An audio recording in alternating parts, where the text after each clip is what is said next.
আজ বাংলার জমিনে আমার মনে হয় রব্বুল আলামিন ওমরের প্রতিচ্ছবি দ্বিতীয় ওমরকে পাঠিয়ে দিয়েছেন, যিনি বাংলার জমিনের কোথাও কোনো দুর্যোগ হলে সেখানেই তিনি ছুটে যান। বন্যা দুর্গত এলাকায় তিনি, আগুন লেগে পড়ে গেছে ওখানে তিনি, ঝড় বৃষ্টি হয়েছে তিনি, পানিতে তলিয়ে গেল তিনি, কারো ঘর বা মার্কেট জ্বালিয়ে পুড়ে দেওয়া হয়েছে ওখানে তিনি, যেখানে দুর্গত এলাকা ওখানে তিনি হাজির। তিনি আর কেউ নন, বাংলার ওমর। আমি বলি ডাক্তার শফিকুর রহমান, কথা কোন ঠিক কে ঠিক না? আমার ভাইয়েরা, এই ওমরের পিছনে হাতে হাত রেখে আগামীর দিনে কোরআনের সমাজ কায়েমের জন্য যদি মুসলমান দাবি করি, তাহলে আমাদেরকে ঐক্যবদ্ধ হতে হবে। কোনো দল আমরা বুঝি না, যেই দল কোরআন চায় আমরা ওই দলই করব, কথা কোন ঠিক কে ঠিক না? তিন গায়ের মুসলমান, নবীগঞ্জের মুসলমান, কত সুন্দর নাম নবীগঞ্জ। নবীগঞ্জের মুসলমান, তিন গায়ের মুসলমান, হাত তুলে ওয়াদা করুন আগামী দিনে কোরআনের সমাজ কায়েমের জন্য যত কষ্ট হোক কাজ করতে রাজি। কারা কারা রাজি? হাত তুলে আমার আল্লাহকে দেখান।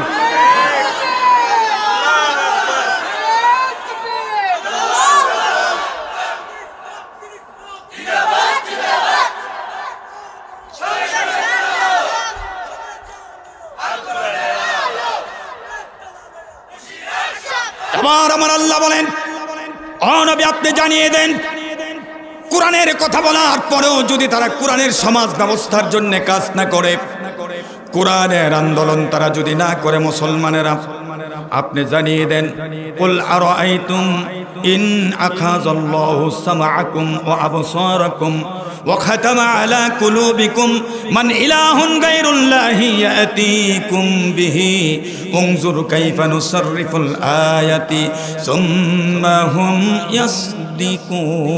ইয়াসদিফুন। আল্লাহু আকবার। আল্লাহ তাআলা বলেন, ও নবী আপনি বলেন, কুল আরাইতুম, তোমরা কি মনে করো? অথবা তোমরা জবাব দাও, অথবা তোমরা লক্ষ্য করো, ইন আখাযাল্লাহু সামআকুম, আল্লাহ যদি তোমাদের কানের শোনার শক্তিটা কেড়ে নেয়। আর কেউ আছে দেওয়ার? কথা কয় না। আমার কথা যদি কোরআনের বাইরে যায় তাহলে বলবেন, ইন আখাযাল্লাহু সামআকুম, আল্লাহ যদি তোমাদের কানটা কেড়ে নেয়, ওয়া আবসারাকুম, তোমাদের চোখ কেড়ে নেয়। এখানে আমরা যারা আছি, চোখ আছে না নাই? কান আছে না নাই? মন আছে না নাই? ওয়া খাতামা আলা কুলুবিকুম, আল্লাহ বলেন, ও নবী তাদেরকে জিজ্ঞেস করুন, যদি আল্লাহ তোমাদের কান কেড়ে নেয়, চোখের দেখার ক্ষমতাটা কেড়ে নেয়, মনের উপরে যদি তিনি তালা মেরে দেন, শিলমোহর মেরে দেন, যে বুঝার কোনো ক্ষমতাই নাই, ও নবী তাদেরকে প্রশ্ন করেন, মান ইলাহুন গায়রুল্লাহি ইয়াতিকুম বিহি, আল্লাহ ছাড়া আর কোন ইলাহ আছে নাকি এগুলি ফিরিয়ে দেওয়ার? এই মুহূর্তে আল্লাহ যদি চোখ কেড়ে নেয়, কান কেড়ে নেয়, আর আপনার দিল জামরা বানায় দেয়, আপনি প্রতিবন্ধী, শ্রবণ প্রতিবন্ধী, দৃষ্টি প্রতিবন্ধী, আপনার বুঝার কোনো ক্ষমতা নাই, পৃথিবীর কোনো ক্ষমতা নাই আপনার এগুলি ফিরিয়ে দিতে পারে। এমন কোন রাজা বাদশা নাই, এমন কোন শাসক নাই আপনাকে এগুলি ফিরিয়ে দিতে পারে। বলেন আছে? হ্যাঁ। তাহলে আমার চোখ কে দিয়েছেন? কান কে দিয়েছেন? আমার হৃদয় কে দিয়েছেন? আলাম নাজআল লাহু আইনাইন ওয়া লিসানাও ওয়া শাফাতাইন, আল্লাহ বলেন আমি কি তোমাদেরকে দুটি চোখ দেই নাই? যদি চোখ না থাকে অবস্থা কি রকম, এটা আমার পূর্ববর্তী বক্তা আলোচনা করেছেন, আপনারা দেখেছেন, আপনারা ওনাকে দেখেছেন, কিন্তু উনি আপনাদেরকে দেখতে পায় নাই। আজকে যদি আমরা চোখে না দেখি অবস্থা হবে কি? চোখের মালিক কে? আল্লাহ চোখটা ঠিক রাখো, এটা আমরা চাই। কিন্তু কিয়ামতে যারা কোরআনের আন্দোলন করবে না, কোরআন থেকে বিমুখ হবে, তারা দৃষ্টিহীন হয়ে উঠবে, অন্ধ হয়ে। ওমান আরাদা আন যিকরি ফাইন্না লাহু মাঈশাতান দানকা ওয়া নাহশুরুহু ইয়াওমাল কিয়ামাতি আমা। সূরা তাহা 123। কার কথা? আল্লাহ বলেন ওমান আরাদা আন যিকরি, আমার এই জিকির কোরআন থেকে যারা মুখ ফিরিয়ে নেবে, ফাইন্না লাহু মাঈশাতান দানকা, দুনিয়ার জীবন হবে তাদের জন্য সংকীর্ণ।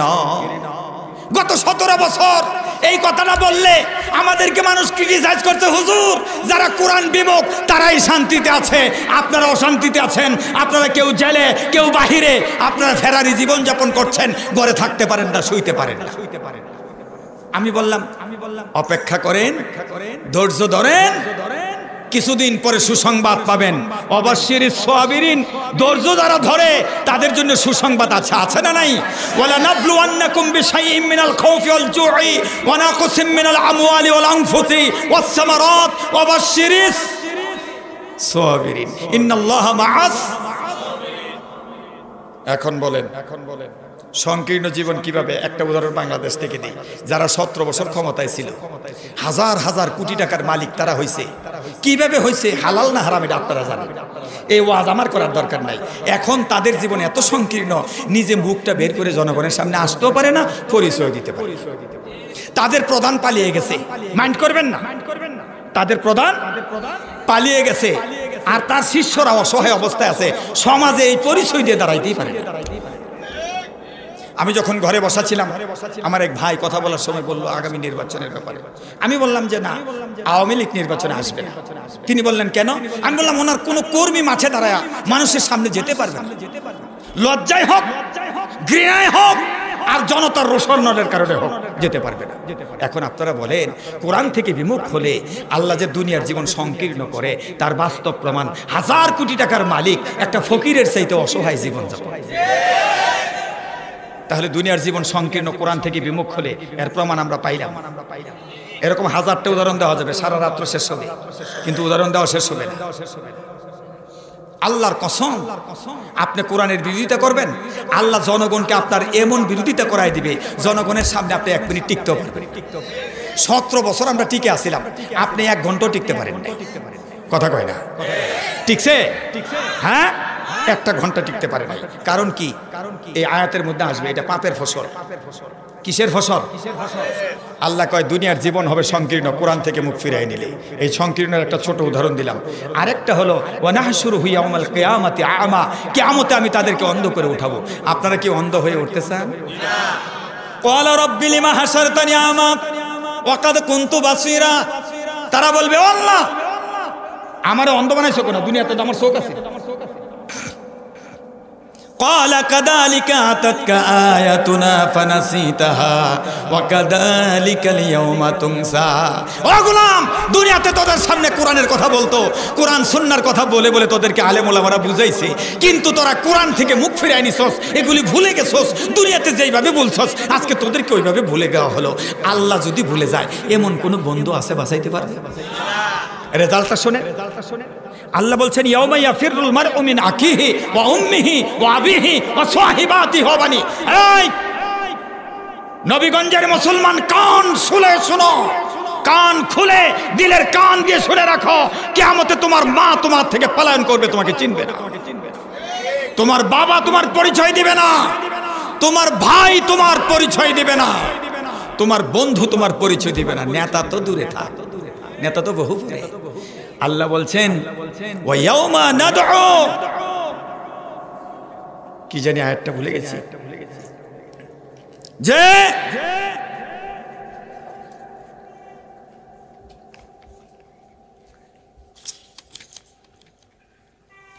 কিয়ামতের ময়দানে আল্লাহ বলেন ওয়া ইয়াউমা নাদউ কুল্লা উনাসিম বিইমামিহিম।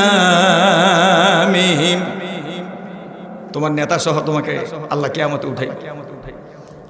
উঠায়া নেতার চরিত্র আর তোমার চরিত্র মিলাই বিচার করবে। বেনামাজি নেতা জীবনে নামাজ পড়ে না, প্রস্রাব করে ফানি লয় না, দাঁড়ায় পেশাব করে দেয়। এইটার ব্যাপারে তুই মিছিল করছো, আমার নেতার চরিত্র গোলাপের মতো পবিত্র। আছে না নাই? আছে না নাই? তুই এই নেতা লইয়া নারায়ণগঞ্জে বাহাদুরি করছ, 80 রাকাত তাহাজ্জুদের নামাজ পড়ে, তাহলে 1000 কোটি টাকা চুরি করছস কখন? কথা কয় না? মান তাসাব্বাহা বিকাউমিন ফাহুয়া মিনহুম, যাদের সাথে তোমার দুনিয়াতে মোহাব্বত হবে তাদের সাথে হাসর হবে। এই বেনামাজি সুর লুচ্ছা বদমাইশের সাথে তোমার মোহাব্বত ছিল, তুমি নবীর সাথে দেখা হবে না, আল্লাহর নবীর সাথে তুমি উঠতে পারবে না। কোরআন তোমার সুপারিশ করবে না। কথা কোন? আল্লাহর কোরআন সুপারিশ করবে? করবে না। আপনারা কি চান কোরআন শরীফ সুপারিশ করো? তাহলে কোরআনের সমাজ গঠনের কাজ করবেন। রাজি আছেন? কোরআনের সমাজ আমার আপনার বাবার সমাজ না, আমার আর আপনার দাদার সমাজ না, আমার আর আপনার পীরের সিলসিলার সমাজ না, এটা আল্লাহর সমাজ। কথা কোন ঠিক কিনা? একটু আগে যে কোরআন দিয়ে নামাজ পড়েছ, এখন তোমাকে শপথ করতে হবে সে কোরআন দিয়ে সমাজ গঠনের কাজ করতে হবে। কথা কর। নামাজের ভিতরে দাঁড়ায় বলছো ইয়াকা না'বুদু ওয়া ইয়াকা নাস্তাইন, আল্লাহ তোমার কাছে সাহায্য চাই এবং তোমার কাছে সাহায্য চাবো, তোমার ইবাদত করি এবং তোমার ইবাদত করব। তাহলে মসজিদে যার আইন চলে সমাজে তার আইন চালাতে হবে। কথা কয় না? মসজিদে কার আইন? নামাজ কার আইনে পড়েন? ওয়াদা দিতে হবে নামাজ যার আইনে পড়ি সমাজ তার আইনে চালাবো। সকলে বলেন ইনশাআল্লাহ। কয়েকটা কথা বলবো, আমার কথা শেষ হলে আপনারা ইনশাআল্লাহ বলবেন। নামাজ যার আইনে পড়ি ব্যবসা তার আইনে করব। নামাজ যার আইনে পড়ি, যার আইনে রোজা রাখি, রাষ্ট্র তার আইনে চালাবো। রসুলকে ভালোবাসে, রসুলের জন্য জীবন দিতে রাজি। আমি ওই দিন কয়েকদিন আগে আপনাদের ওই যে মেঘনার পরে মুন্সিগঞ্জ পড়ছে সম্ভবত, এটা গজারিয়া উপজেলা, ওইখানে এক মাহফিল, আমার আগের বক্তা দেখলাম রসুলের খুব প্রেম আছে। আলহামদুলিল্লাহ, এটা ভালো। রসুলের কথা বললে মাশাআল্লাহ ভালো। আমি বললাম 5 মিনিট বসে, ওনার পরে আমার আলোচনা। আমি বললাম যে রসুলের নাম শুনে চোখে মুখে লাগান, চুমা খান, এটা তো অত্যন্ত ভালো জিনিস, মহব্বতের জিনিস। তো রসুল যে রাষ্ট্র চালাইতে গিয়া মার খেয়েছে, এটা দরকার না? হ্যাঁ দরকার। কিন্তু রসুল কোরআন দিয়ে রাষ্ট্র চালাইছে, এখন কোরআনের রাষ্ট্রের কথা বলা দরকার আছে না নাই? হুজুর দরকার, আজকে বলি নাই তো, তবে আরেকদিন বলবো। এই কথা বলে বক্তারা নিয়ে চলে গেছে।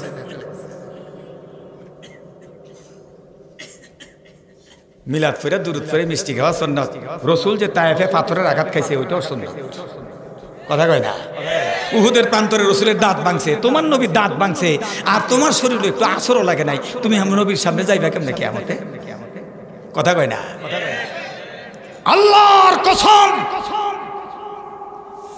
যারা জেলে গিয়েছেন, মার খেয়েছেন, ব্যবসা প্রতিষ্ঠান হারিয়েছেন, আমার দেশের 550 ছেলেরা চোখ হারিয়েছে, অন্ধ হয়ে গেছে।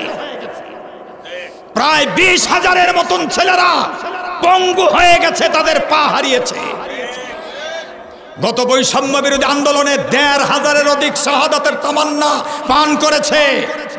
আবু সাইদ, বেগম রোকেয়া বিশ্ববিদ্যালয়ের ছাত্র রাজপথে দাঁড়িয়ে বুক পেতে দিয়েছে বুলেটের সামনে, শিখিয়ে দিয়েছে স্বাধীনতা এবং সংগ্রামের জন্য জীবন রাখলে চলে না, জীবন দিলে স্বাধীনতা আছে। একটা গল্প পড়ছিলাম, সওদাগরের তোতা পাখি। ইরান দেশের সওদাগর ভারতবর্ষে সওদাগরি করার জন্য আসে, ব্যবসা করতে আসে। তো তিনি সুন্দরবন থেকে একটা তোতা পাখি কিনে নিয়ে স্বর্ণের খাঁচায় বন্দি করে রাখছে, ভালো ভালো খাওয়ান দিছে এবং কথা শিখেছে। এবার তিনি ব্যবসার জন্য আসতেছেন, সবার কাছ থেকে বিদায় নিচ্ছে যে কার জন্য কি আনবেন। তো যার যার চাহিদা মতো অনেক কিছু বলছে। এবার তোতা পাখির কাছে আইসা বলছে, আমি তো যাচ্ছি তোর দেশে, তোর নিজের দেশে যাচ্ছি আমি, তোর জন্য কি আনবো একটু কয়ে দেই। তোতা পাখি চোখের পানি ছেড়ে দিয়ে কয়, সওদাগর, আমার স্বজাতির কাছে গিয়ে আমার সালাম পৌঁছায়। কয় আর কিচ্ছু না, শুধু সালামটা পৌঁছাইলে আমার হবে। সওদাগর তার ব্যবসা বাণিজ্য শেষ করে কেনাকাটা করে যাওয়ার আগে সুন্দরবনের কাছে গিয়া বলতেছে, হে তোতা পাখিরা, তোমাদের স্বজাতি একটা পাখি আমার সোনার খাঁচায় বইরা আরে ভালো ভালো খাওয়াই। খাঁচা সোনার হোক কিন্তু বন্দিত, স্বাধীনতা আছে নাই? বলো, তার কাছ থেকে আমি আসছি তোমাদেরকে সালাম জানানো, বলছি তোমাদেরকে সালাম জানানোর জন্য। এই কথা বলা, আর গাছের ডালে যে পাখিগুলি আছেন সবগুলি জমিনে ভরে দাঁড়বান্ধা মরে গেছে। সওদাগর কয় কোন সর্বনাশ করলাম, সালাম দিলাম ওরা মরে গেল। যাক এখন তো তারিখের সংবাদটা বলতি, দেশের মধ্যে গিয়া সবার জিনিসপত্র বুঝাই দিয়া ওই স্বর্ণের খাসার কিনারে গিয়া তোতা পাখিকে বলছে, তোতা পাখি রে তোর সালাম পৌঁছাইছিলাম কিন্তু দুর্ঘটনা ঘটে গেছে, ওরা সবাই গাছ থেকে পড়ে মরে গেছে। এই কথা বলতে দেরি এই পাখিও দারফান্দা মরে গেছে। এবার সওদাগরে কয় সর্বনাশ, এখানে সালাম দেয়া তারা যেই কাজটা করলো এটা না বললেও পারতাম, যাক এত আদর করে পারলাম, তার একটু কবর দেওয়া দরকার। বন্দি করে যে পাখি ফালছে এটা মরা যাওয়ার পরে স্বাধীনভাবে কবর দিতে নিছে সওদাগর। সওদাগরের একটু মানবতা আছে, কিন্তু আমাদের দেশে বন্দি অবস্থায় মারা গেলে কবর দিতেও দেয় না, কথা কয় না। তাহলে আমাদের মানবতা আছে নাই?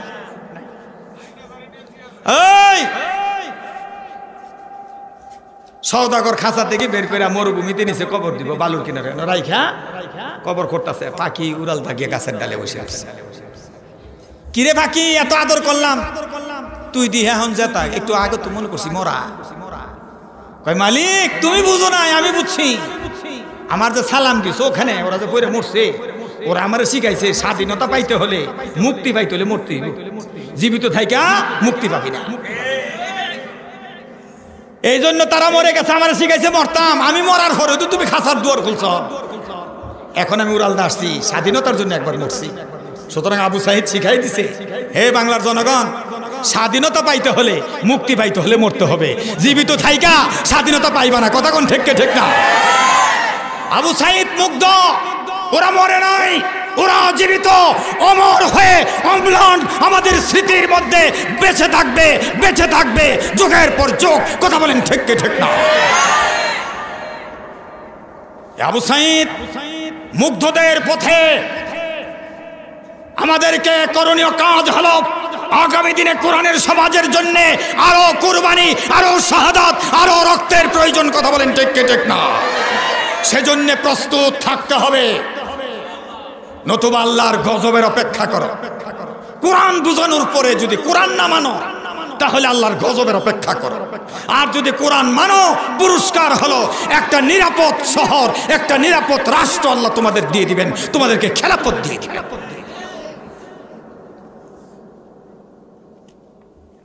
তাহলে বলতেছিলাম কোরআনের কথা শোনার পরেও যদি আপনি না মানেন,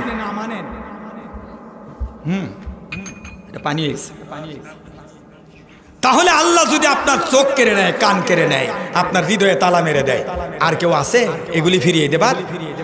এটা তো আমার কথা না, আল্লাহ বলছেন, قل أرأيتم إن أخذ الله سمعكم وأبصاركم وختم على قلوبكم من إله غير الله يأتيكم به الله أكبر। ও নবী আপনি বলুন, এত কিছুর পরেও যদি তারা কোরআন না মানে, আমি যদি তোমাদের কান কেড়ে নেই, চোখ কেড়ে নেই, ও খাতামা আলা কুলুবিকুম, তোমাদের কলবের উপর আমি যদি পর্দা ফেলে তালা মেরে দেই, হ্যাঁ কপাট মেরে দেই, মান ইলাহুন গায়রুল্লাহি ইয়াতিকুম বিহি, আল্লাহ ছাড়া আর কেউ কি আছে ওটা তোমাদেরকে ফিরিয়ে দিতে পারে? আছে? গত কয়েকদিন আগে এক বন্ধু ফোন করলো, জিজ্ঞেস করলাম বন্ধু কোথায় আছো? কয় হার্ট ফাউন্ডেশনে। আরে বাবা রে বাবা, এখানে কেন? হার্টের ফাউন্ডার তো আমার আল্লাহ, তুমি আবার হার্ট ফাউন্ডেশন পাইছো? কয় বাংলাদেশে হার্ট ফাউন্ডেশন আছে, আপনি জানেন না? আমি বললাম কেন গেছেন? কয় আমার তো সমস্যা হৃদরোগ, আমার ব্লক হয়ে গেছে। এখন বলেন, কেউ ব্লক হলে রিং পরে, কেউ ব্লক হলে ওপেন হার্টের সার্জারি করে, কথা কয় না? করে না? আমার সাথে একজন লাঙ্গলবন থেকে আসলেন দেখা করার জন্য, নাম তার বাদশা মিয়া। আমি বললাম ভাই আপনিও তো শারীরিকভাবে দুর্বল হয়ে গেছে। কয় হুজুর ওপেন হার্ট সার্জারি করছি। আমি কই কেন? কয় হার্ট ব্লক। তাহলে হার্টের ব্লক হলে ওপেন হার্ট সার্জারি করা যায়, কেউ বাঁচে কেউ মারা যায়। এই হার্টটা শক্তিশালী রাখার মালিক কে? জোরে জোরে কোন কে? তাহলে যে চোখের কথা, কানের কথা বললাম, দিলের কথা বললাম, এই সবগুলো যিনি দিয়েছেন তিনি আমার রব, তিনি আমার মালিক। সুতরাং আইনটা তার মানা দরকার আছে না নাই? কথা কয় না? কিছুদিন আগে আমি ইয়ং ছিলাম, দাড়িগুলো কাঁচা ছিল, চুলগুলো কাঁচা ছিল, শরীরের চামড়াটা টস টস টস টস করতো। কথা কন, তাই না? এখন বিনা নোটিশে দেখি দাড়ি একটাও সাদা নাই, সব পেকে গেছে, একটাও কালা নাই। কি মাসুম ভাই? মাসুমের তো এখন সব কালো আছে, কয়দিন পরে থাকবো? একটা দুইটা। তাহলে চুল আমার কথা শোনে না, দাড়ি আমার কথা শোনে না, চোখের জ্যোতি কমে গেছে, এখন চশমা ছাড়া দেখি না। আমার বাবা চশমা ছাড়া কোরআন পড়তে পারে, আমি পারি না। কত দুর্বল আমরা দেখছেন? আগের দিনে মানুষের তুলনায় আমরা কিন্তু দুর্বল, তাই না? তাহলে চোখ আমার কথা শোনে না, সব কিছু কার কথা শোনে? সুতরাং আমাকে কার কথা শোনা দরকার? আরো সহজ করে বলি, নারায়ণগঞ্জ শিল্পনগরী, এখানের বড় বড় মিল ইন্ডাস্ট্রির মালিক আছে, চালানোর জন্য মালিকের পক্ষ থেকে আইনও আছে। আইন করে মালিক, মালে হলো শ্রমিক। মানে কাটা? মানে কাটা? শ্রমিক। তাহলে মিল ফ্যাক্টরির মালিক আইন করে, মানে শ্রমিক। শ্রমিক যদি মালিকের আইন মানে, মিল ফ্যাক্টরিতে শান্তি। আর শ্রমিকরা যদি কয় মালিক তোমার আইন মানি না, আমরা নিজেরা আইন বানাবো, তাহলে গন্ডগোল। তাহলে তামাম জগৎ নামক ফ্যাক্টরির মালিককে, তাহলে আইনটা কি মালিক বানাইবো না শ্রমিক? তাহলে আল্লাহর আইন বাদ দিয়া কোন সাহসে নিজে আইন বানাও? কথা কয় না? ইনিল হুকমু ইল্লা লিল্লাহ। আইন কার চলবে? জমিন যার, আইন, এই কথা বলেন, জমিন যার, আইন চলবে তার। তিনি কে? আল্লাহ। আল্লাহ কয় আইন যদি না মানো তাহলে শোনো। বলবো আর একটু বলবো না, সারি দেবো?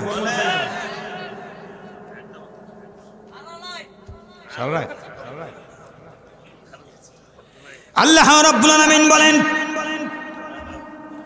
قل أرأيتكم إن آتاكم عذاب الله بغتة أو جهرة هل يهلك إلا القوم الظالمون।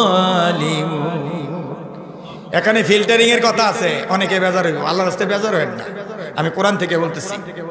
আল্লাহ তাআলা কয় আইন যে মানো না, হঠাৎ করে যদি আযাব নেমে আসে কি করবা? আচ্ছা আমরা যে এখানে বসে আছি, এখন যদি বজ্রপাত হয়, আল্লাহ দিতে পারে না? আমাদের অবস্থা হবে কি? বাদ দিলাম বজ্রপাতের কথা, হঠাৎ করে যদি একটা অজগর সাপ আসে, এখানে একটা গোখরা সাপ আছে, আমি মোতালিব হোসেন বরকতি যত ওয়াজ করি একজনও দাঁড়ায় থাকবো না, হুজুর আপনি থাকেন আমরা যাই। যারা দাওয়াত দিছে তারাও কইব হুজুরে থাকুক, আমরা চল যাই। মাসুম রে খুঁজেই পাওয়া যাবে না। আমার বসে আগায় আনছি গিয়া, খুব ভালো ছেলে, ভদ্র ছেলে, ব্যবহার অনেক সুন্দর, কিন্তু যাইব গা দৌড়াইয়া হুজুর এই সাফের বেলা নাই। কারণ আমি তো বাঙালি জাতির চরিত্র বুঝি। গত 8-10 দিন আগে নোয়াখালী সাতখিলে মাহফিল লিখলাম, বড় স্টেজ, কয়েক ফুটে বৃষ্টি, এখন দিয়ে আর খায় না। আমি কিও কই যান? আমি তো আসিও না, আপনারা জান কাকে?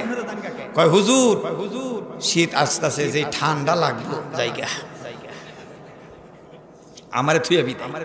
তাহলে 2 ফুটা বৃষ্টি যারা সহ্য করতে পারি না, তাদের অবস্থা কি? সিরিয়ায় দেখছেন অবস্থা? একটা বন্দি 43 বছর ধরে সে একটা গর্তের। আহ কি কষ্ট! আরেকজন বন্দিকে দেখলাম, এটা আমি শেয়ার দিয়েছি আমার ফেসবুকে, জিজ্ঞেস করেছে তুমি কি খাইছো? কয় যখন খিদা লাগছে তখন তাসবিহ করছি, জিকির করছি। আল্লাহ তাআলা খিদার কথা ভুলাই দিছে, পরিতৃপ্তি পেয়ে গেছে। কত বড় ঈমান, শক্ত ঈমান! হযরতে বেলালকে দড়ি লাগিয়ে গলায়, বুকের উপর পাথর চাপা দিয়ে জিহ্বায় পেরেক মেরে দিয়েছে, তারপর ঈমান হারা হয় নাই। কথা কোন ঠিক কিনা? আর 500 টাকার নোট দেখলে হায় রে বাঙালি, 1 প্যাকেট ব্যানসন সিগারেট দেখলে আর ঈমান থাকে না। কয় স্যার আমনের লভি আছে। আল্লাহর কসম, এই ঈমান নিয়ে ময়দানে আখিরাতে রাসূলের সামনে দাঁড়াতে পারবো না। কথা কোন ঠিক কিনা? ঈমানকে ধরে রাখতে হবে, মৃত্যুকে পরোয়া করি না, ঈমানকে বাঁচিয়ে রাখতে চাই। জীবন দিব কিন্তু ঈমান দিব না, ইনশাআল্লাহ। ইমানের পথে অবিচল থেকে আমার মরণ যেন হয়। জোরে কোন আমিন। তোমারই কাছে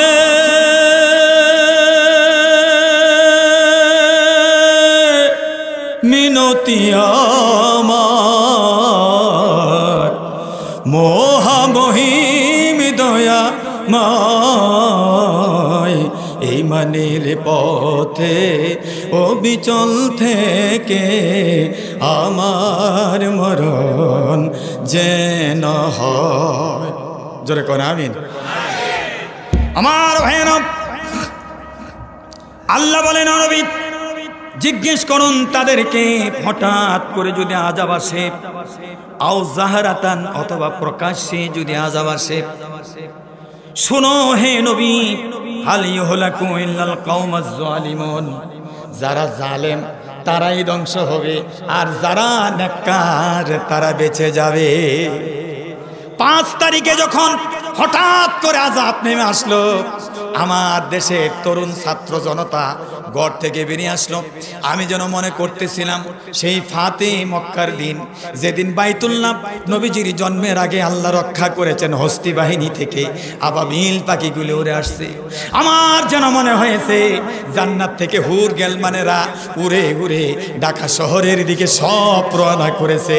এমন আযাব প্রকাশ্যে আসছে, 16-17 বছরের ফেসিবাদ মুহূর্তের মধ্যে হয়ে গেল নিপাত। কথা কয় না? এটা ফিল্টারিং করেছেন আল্লাহ। মুমিনরা ঠিক আছে সমাজে, পাপাচাররা বিদায় হয়ে গেছে। কথা বলেন ঠিক কি ঠিক না? আপনি পাপ করবেন, থাকতে পারবেন না। আপনি নেক করেন, আপনাকে কেউ নিপাত করতে পারবে না। আমরা ছিলাম, আমরা আছি, আমরা থাকবো ইনশাআল্লাহ।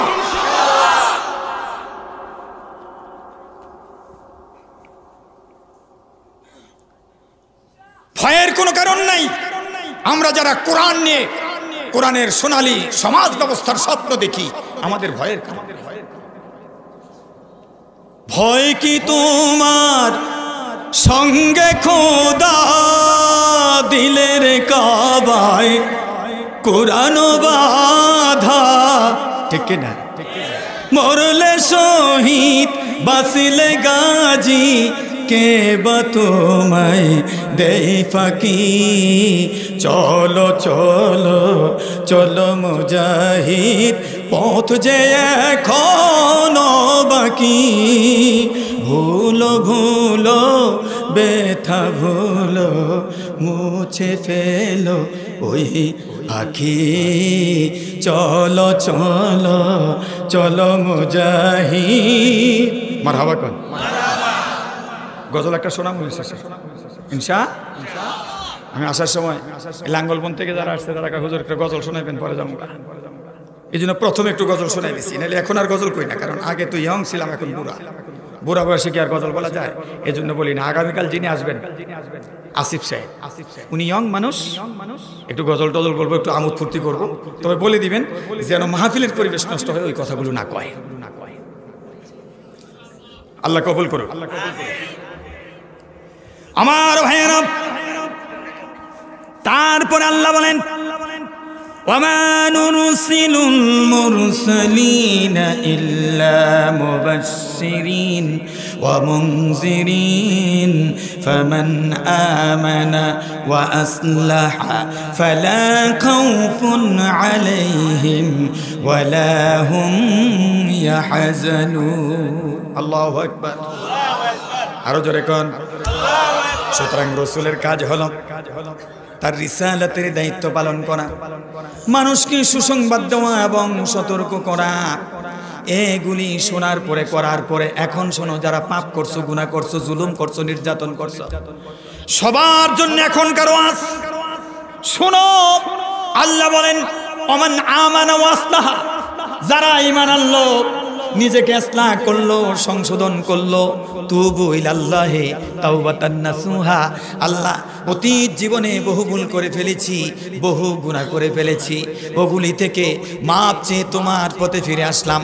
আল্লাহ বলে গোলাম তোকে মাফ করে দিলাম, এমনভাবে মাফ করে দিয়েছি মাত্র জন্মগ্রহণ করেছিস মায়ের পেট থেকে, এই নবজাতক শিশুর মতন মাফ করে দিছি। এখন সুসংবাদ হলো যারা জুলুমের পথে ছিলে, পাপের পথে ছিলে, অন্যায়ের পথে ছিলে, অধিকার ছিনায় নেওয়ার পথে ছিলে, এখন তওবা করো, তওবা করে আল্লাহর পথে ফিরে এসে নেক কাজ করো এবং নিজেকে সংশোধন করো।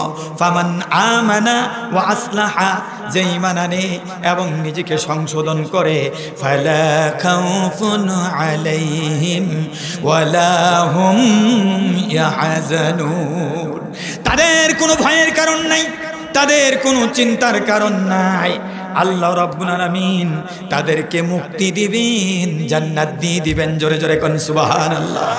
এজন্য নবীজি বলেন ইন্না হাদাল কোরআন, এটা হলো কোরআন। এটা কি? হাবলুল্লাহ, এই কোরআন আল্লাহ প্রদত্ত রশি। আল্লাহ বলেন ওয়াতাসিমু বিহাবলিল্লাহি জামিআ ওয়ালা তাফাররাকু, এই রজ্জু নামক কোরআন আমি দিয়েছি, এটা তোমরা সংঘবদ্ধভাবে, সংগঠিতভাবে, জমায়েতভাবে, জামাতবদ্ধ হয়ে এটাকে আঁকড়ে ধরো। কার কথা? আল্লাহর কথা। ইন্না হাদাল কোরআন, এটা কোরআন হাবলুল্লাহ, আল্লাহর রশি, ওয়াশিফাউন নাফি, এই কোরআন উপকারী মহৌষধ, অন্নুরুল মুবিন, প্রকাশ্য আলো, ওয়াকদুল লিমান তুমসিকা বিহি, এই কোরআন মুক্তির চুক্তিপত্র। আমি আপনি চাই কিনা মুক্তির চুক্তিপত্র কোরআনকে বানাতে? এই বিশ্ব রোডের পাশে চিটাগাং ঢাকা সড়কের কাছে 5 কাঠা জমি রাখলেন 1.5 কোটি টাকা দিয়া, এখন দলিল করেন নাই, আপনি জমিনের মালিক, রাষ্ট্রীয়ভাবে হয় নাই, কথা কোন, কিন্তু দলিল করছেন, খারিজ করছেন, হ্যাঁ, এখন আপনি জমিনের মালিক। আপনি দুনিয়া থেকে আখিরাতে যাবেন, জান্নাতের দলিল নিয়ে যেতে হবে। আল্লাহর নবী বলেন এই কোরআন হলো তোমার জান্নাতের দলিল, চুক্তিপত্র। জান্নাতের অট্টালিকার মালিক তুমি, এটা দুনিয়া থেকে চুক্তিপত্র করে নাও। আর দুনিয়া ও মাজরাতুল আখিরা, কথা কয়।